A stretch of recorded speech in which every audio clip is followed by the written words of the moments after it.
Hi everyone, see this problem.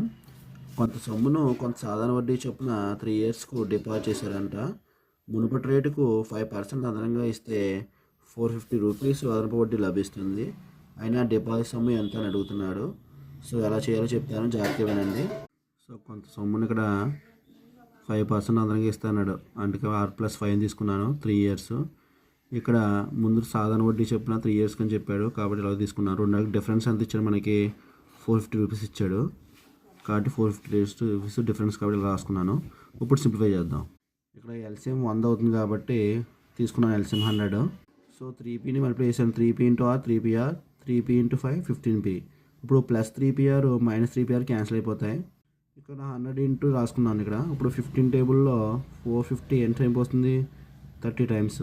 So P is equal to ఎంత వచ్చింది, 1300 ₹3000 వచ్చింది. So option అనేది ఏమవుతుంది, 4 అవుతుంది.